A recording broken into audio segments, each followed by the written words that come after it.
Alors ici, ce ne sera pas la partie 2 de la façon dont on va pouvoir faire un scénario, mais une petite parenthèse pour vous expliquer comment fonctionnent les différents objets, enfin les différents objets, les différents éléments que compose justement le guide d'installation et d'utilisation de l'outil Roger.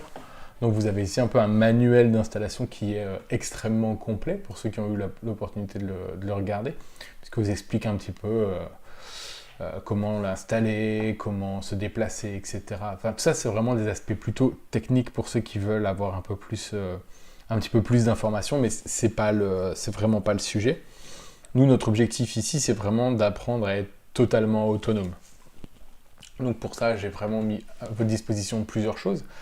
Et notamment, ce qui va être extrêmement important quand on crée un scénario, ce sont les annexes. Alors, les annexes, ça va être les éléments qui vont vous permettre justement d'avoir toutes les précisions sur ce dont vous avez besoin. Donc, ici, par exemple, vous avez une image de la salle de bain dans le logiciel Roger. Donc,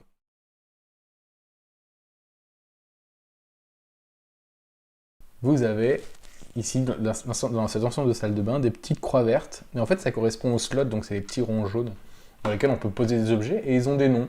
Ici, vous voyez, on est dans la salle de bain, donc c'est bathroom, 1, slot 11, etc. Donc, vraiment, ces choses-là, c'est un peu la carte de Roger, où vous avez un peu ici, on voit que c'est e-bathroom.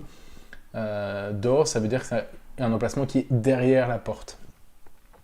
Donc ici, on a la même chose pour la chambre. Donc par exemple, si vous voulez savoir où vont être positionnés vos objets, ben, en fait, ici, sur cette carte-là, vous pourrez voir très simplement et très rapidement où sont les emplacements. Alors, vous allez voir qu'à force, vous allez les connaître, et vous allez aussi vous rendre compte un petit peu de où est-ce qu'ils sont. Et donc ici, vous allez pouvoir un peu anticiper en fonction de la taille de l'objet si ça risque pas un peu de dépasser. Donc un objet qui est très grand risquerait peut-être de dépasser de ces petits emplacements. Alors on voit que dans la cuisine, on a déjà un peu plus d'emplacement. Dans le garage, c'est un peu plus light. Enfin voilà. Après, ça dépend vraiment.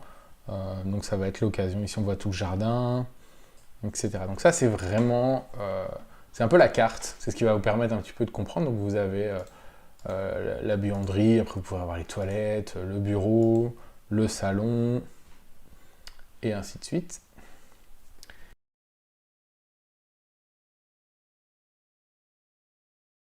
Et vous avez aussi dans l'annexe 2 la description des actions. Donc ici, ce sont les objets interactifs comme l'alarme, l'interphone, un barbecue, j'ai plus tous les noms en tête, les bougies, la porte du lave-vaisselle. Et là, vous avez des player object state qu'on peut mettre. Donc ici, on, off, allumé, éteint. Ou même directement leur mettre un statut no battery ou misfunction. Ce qui veut dire qu'ici, par exemple, le bol du chien peut être rempli ou pas. Et donc, ici, on peut le mettre en statut rempli ou en statut vide. Alors, on peut que le remplir, on peut pas le vider. C'est logique. Enfin, plus ou moins. Et donc, il y a des choses, ici, on voit, on a tous ces éléments-là. Donc, c'est ça qu'il faut rentrer dans l'état quand on vous pose la question dans l'éditeur. Ici, vous pouvez même mettre des chiffres, par exemple, pour le thermostat. Donc,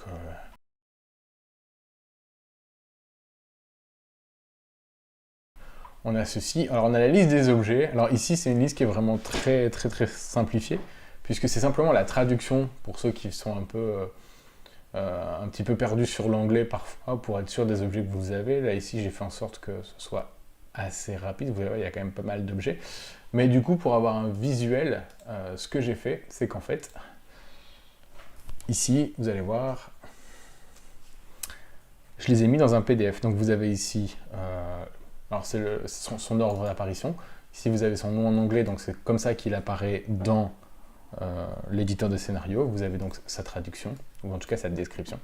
Et ici, je vous ai mis l'image en 3D qui correspond à l'objet. Donc il me faut ici une assiette avec de l'ananas coupé, une pomme qui a pourri, et on a là ici, comme ça vous savez un peu, alors parce que parfois, comme ici on voit, pal 1, 2, 3, bah on ne sait pas forcément de quelle couleur c'est, donc pour l'instant on a ceci, on les changera hein, pour avoir quelque chose d'un peu plus clair. Les différents types de batteries, de piles, les classeurs, on a des livres, des bottes, ici on voit qu'on a différents gâteaux. voilà, si les objets sont vides, sont pleins, moisis, cramés. Voilà, donc vous avez ici tous les objets que vous pouvez utiliser, donc avec leur nom en français pour vous y retrouver, et un visuel pour être sûr de savoir ce qui va apparaître dans l'environnement. Ce sont les objets qui vont apparaître tels quels dans l'environnement. Ici, on a la liste des portes. Donc, c'est toutes les portes dans Roger qu'on peut ouvrir et avec lesquelles on peut interagir. Donc, celles qui correspondent au hall, celles qui correspondent à la salle de vie, aux chambres, etc. Donc, des fois, c'est facile parce que dans le bureau, il n'y en a qu'une, dans la chambre pour enfants, il n'y en a qu'une, mais parfois, il y en a un peu plus. Et pour être sûr d'ouvrir la bonne, pas se tromper, on vous les a répertoriées là-dedans.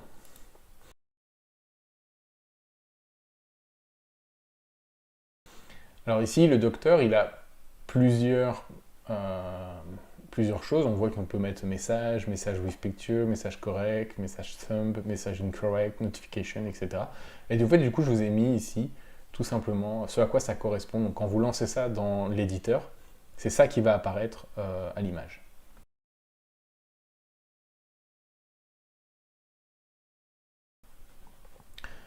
Pour le helper, ça c'est les images aussi qui sont disponibles.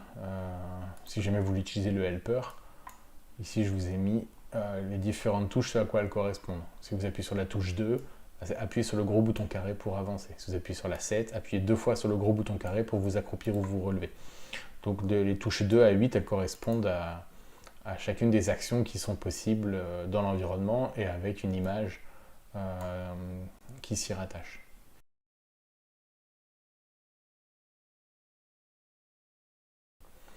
Alors ici j'ai remis la logique des briques pour tout ce qui est parents et enfants, ça je vous invite à vraiment le consulter, savoir que enfin voilà, c'est quelque chose qu'on connaît hein, dans la hiérarchisation des éléments, c'est comme ça que ça fonctionne.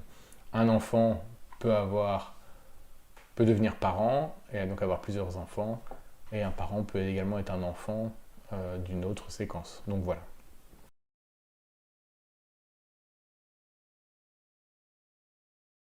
Alors ici, on va parler de tous les personnages. Donc ici, on voit qu'on a ces fameux 4 avatars. Donc ici, vous avez Simba, Niceboard, Postman et Policeman. Et Roger, le chien. Et ici, je vous ai mis toutes les actions qui sont possibles. Donc ici, on voit que l'avatar peut tourner à gauche, à droite, rester immobile, marcher, courir, parler, être un peu agité, rigoler, acclamer. Et le chien a d'autres actions. Il ralentit en regardant, il ralentit sans regarder, il est couché, il dort, il s'assoit, il aboie, enfin, il pisse, il pleure, il bâille. Donc voilà, vraiment toutes les actions qui sont possibles avec le chien.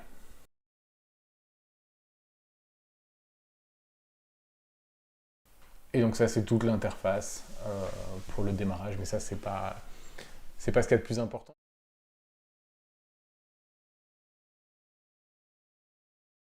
Qu'on a fait pour vous, c'est qu'en fait, on a créé en 12 pages un récap. Vraiment le récap, le minimum qu'il faut savoir pour lancer l'application. Ici, l'utilisation de la manette, à quoi ça correspond, comment ça fonctionne, etc. Ça, c'est vraiment si vous avez déjà un peu lu le manuel et que vous êtes au point, mais vous voulez toujours avoir sous la main un petit récap, ça vous pouvez le prendre, c'est parfait. Ici, quelques éléments avec toujours des petits attentions, des petits trucs et astuces. Donc ça, ces éléments-là. Et après, ici, toutes les briques, comme ça, si vous voulez pas à chaque fois aller chercher dans le manuel, ici, on a tout mis en gros, en grand, en beau, pour que ce soit plus facile pour vous aussi y accéder. Et ici, je vous remets dans les annexes, parce que je ne peux pas toutes les mettre ici, parce que sinon ça ne tiendrait pas en moins de 10 pages, ça c'était pas possible. Ou alors c'était trop petit, du coup on verrait rien. Donc ici on voit qu'il y a tous les événements, les animations, comment les faire aller, etc., les faire fonctionner, les caractères, les avatars, etc. Et après pour ceux qui veulent aller plus loin, il y a tout le récap sur les datas. Et donc voilà, ça ce sont les 3 documents qui vous sont fournis pour la formation de Roger et qui peuvent être assez intéressants à utiliser. Voilà, bon courage!